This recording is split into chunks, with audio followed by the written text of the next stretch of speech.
Bismillahirrahmanirrahim. Assalamualaikum warahmatullahi wabarakatuh. Teman-teman apa kabar? Waduh, ini malam ini nih betul-betul luar biasa. Dahsyat betul ya. Kita tahu bahwa kemarin tanggal berapa? 30 ya. Itu Panglima Komando Gabungan Wilayah Pertahanan, Pangkogap Wilhan 1. Letnan Jenderal Kunto Arif Wibowo dicopot ya. Dan nggak tanggung-tanggung dari posisi yang sangat strategis itu langsung di grounded hanya menjadi kepala staf menjadi staf ahli kepala staf angkatan darat. Gila nggak? Gila nggak? Ini gila banget. Nah, memang Kapuspen TNI itu juga sudah mengatakan bahwa ini adalah mutasi biasa, tour of duty segala macam, tidak ada kaitan dengan politik di luar segala macam. Tapi orang semua paham bahwa ini adalah buntut dari gerakan 320-an jenderal ya. Jenderal Laksamana Marsikal dan plus 97 kolonel pada tanggal 17 April yang membuat 8 pernyataan ya. Poin ke-8 sangat-sangat menohok istana, yaitu mendesak agar Wapres Gibran Rakabuming Raka dimajulkan. Nah, kemudian nggak lama berselang Kunto disikat. Kenapa Kunto disikat? Karena dari 320-an jenderal itu ada seorang laki-laki yang sangat dihormati di kalangan militer, yaitu Tri Sutrisno.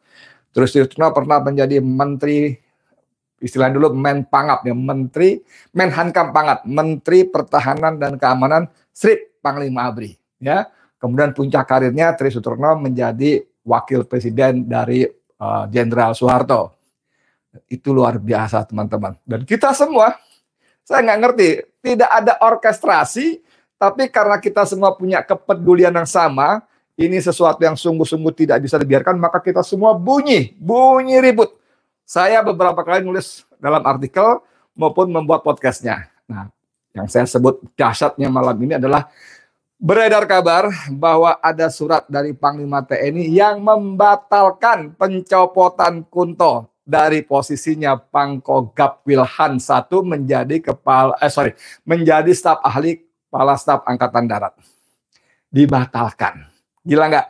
Memang belum ada konfirmasi resmi, tapi surat itu beredar di mana-mana. Dan kalau menurut kata tribunnews ya .com, itu suratnya memang belum ditandatangani oleh Panglima TNI. Tapi teman-teman sekalian, saya beberapa menit yang lalu, ini yang menyebabkan saya malam-malam menyapa teman-teman sekalian adalah bahwa beberapa menit lalu, kurang dari 10 menit yang lalu, ada seorang, saya kira kisi-kisinya gimana ya, seorang jenderal, bintang 4, wih ngeri nggak, telepon saya.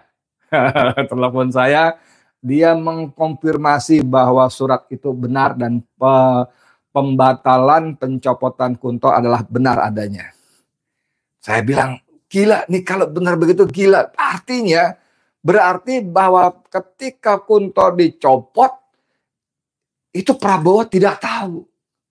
Bayangkan untuk posisi Jenderal Bintang 3, strategis itu, Panglima TNI, nah ini bagus ini ya, Panglima TNI menerima perintah dari Solo. Dari Solo, teman-teman sekalian. Gila nggak? Dari Solo. Memang kita masih mengenal apa yang disebut oleh Said Didu sebagai geng Solo ya. Kapolri geng Solo, Panglima TNI geng Solo ya kan, memang. Tapi kita betul-betul nggak menyangka bagaimana seorang Agus Subianto, Panglima TNI, mau menerima perintah untuk hal segenting dan sepenting itu dari Solo. Itu nggak masuk akal buat saya. Dan menurut senior yang saya terima teleponnya tadi, saya bilang nih kalau saya tahan sampai besok, nggak lucu banget nih. Saya harus bunyi ke teman-teman malam ini. Jadi begitulah yang saya dengar dan ini luar biasa. Jadi bagaimana gerakan para jenderal senior purnawirawan plus 97-an kolonel itu betul-betul membuat Jokowi kalang kabut dan marah besar. Marah besar, dan itu sebabnya inilah yang membuat kita semua rakyat Indonesia marah. marah sekali karena apa? Karena ternyata Jokowi masih merasa menjadi presiden sehingga dia memerintahkan Panglima TNI untuk mencopot Kunto.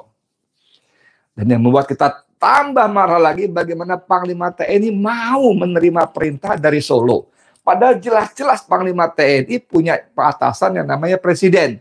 Presiden itu presiden yang sedang berkuasa, yang sedang menjabat, bukan mantan presiden. Saya belum sempat mengelaborasi hal ini kepada sejumlah jenderal kenalan saya yang lainnya. Anda pasti paham lah, kan saya suka nyebut beberapa nama ya dalam pergaulan, dalam interaksi saya dengan para jenderal senior itu. Tapi karena memang ini menurut saya informasi yang sangat-sangat berharga, saya terabas saja malam ini sampai nanti mungkin akan saya perkaya dengan informasi kanan, kiri, depan, atas, belakang, dan sebagainya. Tapi teman-teman sekarang ini sekali lagi menunjukkan bahwa apa yang dikatakan oleh SBY, Susilo Bambang Yudhoyono, adanya matahari kembar ini tidak bisa dibantah. Dannya lagi nih yang membuat saya tambah muak dan mual adalah bahwa ternyata matahari itu masih bersinar dari Solo. Ya, kita semua rakyat yang berakal waras sudah lama berteriak-teriak, wahai Prabowo, Anda presiden. Anda presiden yang berdaulat, Anda presiden yang mendapat mandat dari konstitusi. Bahkan Anda presiden yang konon katanya dipilih oleh 58% pemilihnya. Oke? Maka jadilah Anda presiden yang sesungguhnya. Presiden yang sejatinya. Jangan lagi mau tunduk patuh berada di bawah bayang-bayang Joko Widodo. Kalau informasi yang saya terima ini benar, dan saya sangat percaya orang yang memberi informasi adalah orang-orang yang sangat kredibel, yang berintegritas tinggi, dan satu lagi menurut saya ya, dari sisi kualitas narasumber, dalam tes itu ada disebut narasumber yang punya otoritas untuk memberikan keterangan. Pertama karena jabatannya, kedua karena pengalamannya, ketiga karena ilmunya. Ya, orang yang punya otoritas boleh, layak, bahkan mungkin pantas dan wajib menjadi narasumber adalah kalau nggak punya jabatannya itu bidangnya, atau pengalamannya, atau ilmunya. Nah, orang yang memberi saya informasi ini punya tiga-tiganya. Punya tiga-tiganya, dan sepanjang dia menjabat, saya merasa dia tidak pernah neko-neko. Ya, kalau manusia tidak ada sempurna, iyalah ya. Ada itu, itu kita dengar adalah, tapi tidak ada yang sempurna. Cuma untuk ukuran pejabat sekelas dia, saya kira dia punya integritas yang bagus. Makanya malam-malam ini, tadi saya lihat jam 8 kurang 20, 9 kurang 20, saya menyapa teman-teman sekalian untuk menyampaikan kabar ini. Dan ini sekali lagi, Masya Allah, ini Jokowi benar-benar perusak. Dia dengan actingnya suka merasa, waduh, ya yang penting proses hukumnya, menyebalkan, betul-betul menyebalkan manusia satu ini. Tapi ternyata dia masih cawe-cawe. Dan yang membuat kita makin marah adalah bahwa bagaimana mungkin seorang Panglima TNI itu masih mau menerima perintah dari Solo, saudara sekalian. Untuk hal yang segenting ini, untuk hal yang segawat ini. Kalau Jokowi marah kepada Tri Sutrisno, silakan aja. Tapi pertama, Tri Sutrisno dan para purnawirawan tadi, jenderal-jenderal tadi, para kolonel tadi adalah sekarang orang-orang sipil. Orang-orang yang sudah pensiun dari posisinya di ketentaraan, di TNI. Karenanya mereka punya hak konstitusional untuk menyatakan pendapat secara bebas di muka umum, baik secara lisan, tertulis, maupun dan sebagainya. Dan itu dijamin oleh konstitusi kita pasal 28. Satu. Yang kedua, apalagi seorang Tri Sutrisno yang dianggap sesepuh TNI saat ini, itu dia punya kewajiban moral ketika dia melihat, menganggap, menilai bahwa Indonesia sudah menyimpang terlalu jauh. Ketika dia melihat bahwa para pejabatnya, penguasanya menyimpangkan, menyelewengkan amanah jabatan yang diberikan oleh rakyat kepada yang bersangkutan. Maka Tri Sutrisno dan juga para jenderal purnawirawan dan juga para kolonel tadi punya tanggung jawab moral untuk memberikan peringatan. Dan satu lagi yang tidak kalah pentingnya, apa yang mereka sampaikan itu tidak ada yang melanggar. Tidak bisa disebut makar, tidak bisa apalagi revolusi pemberontakan, tidak. Itu kan hanya tuntutan, 8 tuntutan, memang yang nomor 8 itu paling top. Ya, bahkan saya mendengar dari Pak Sunarko, dari Pak Soeharto, ya, dua inisiator utama acara tanggal 17 April kemarin, itu sebetulnya ada tuntutan ke-9, yaitu mendesak agar adili Joko Widodo. Ya, cuman dengan berbagai pertimbangan itu diturunkan, di drop, tinggal 8. Itu pun ternyata mampu membuat Jokowi kebakaran jenggot, marah-marah. Teman-teman sekalian, ini saya kira momentum buat Prabowo Subianto.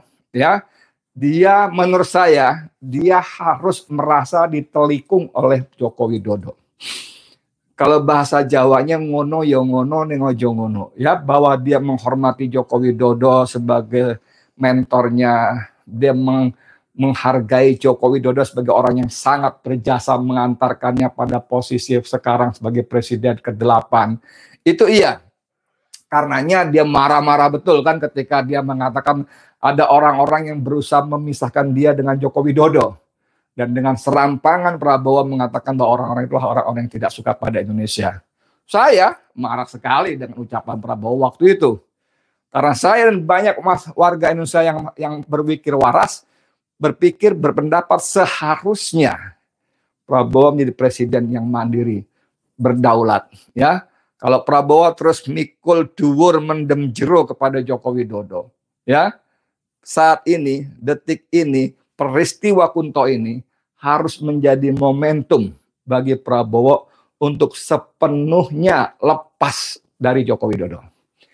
Dan bukan cuma itu, Prabowo harus mendorong semua pihak, institusi, lembaga untuk mulai meminta pertanggungjawaban Joko Widodo atas segala kesalahannya, dosa-dosanya, kejahatannya kepada Indonesia dan rakyatnya selama 10 tahun dia berkuasa. Ya, bohongnya luar biasa, korupsinya luar biasa, kolusinya luar biasa, nepotismenya, membangun dinasti politiknya luar biasa. Dan dia menyerahkan sumber daya alam kita yang dahsyat itu kepada sangat segelintir manusia yang disebut oligarki. Dan tentu saudara sekalian, tidak ada yang gratis. Itu sebabnya mantan penasihat KPK 2 periode, Dr. Abdullah Hehamahua, mengatakan, Edi, kalau dibanding-bandingin semua presiden yang ada di Republik Indonesia, digabung semua hartanya, lawan Jokowi, Jokowi masih lebih banyak. Sejumlah orang mengatakan dia punya uang ribuan triliun, gila kan? Ribuan triliun, saudara sekalian, dari Pat Gulipat, Hengki Pengki, Kong Kali Kong dengan para oligarki tadi.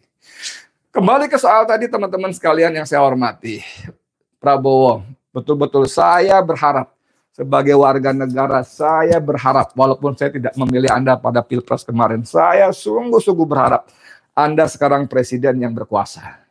Anda sekarang presiden yang menjabat, jadilah presiden yang sebenarnya. Lepaskan diri Anda dari Joko Widodo dan jadikan ini momentum untuk meminta pertanggungjawaban Joko Widodo atas segala dosa-dosanya, kejahatannya kepada bangsa dan rakyat Indonesia. Oke, kita tunggu perkembangan besok. Ini sudah tidak bisa melangkah, ya. Maksud saya melangkah kembali. Ketika saya konfirmasi dalam telepon beberapa menit yang lalu, ya. Ini berarti Prabowo marah dong, saya bilang gitu ya. Karena senior saya mengatakan ini gila, ini gila.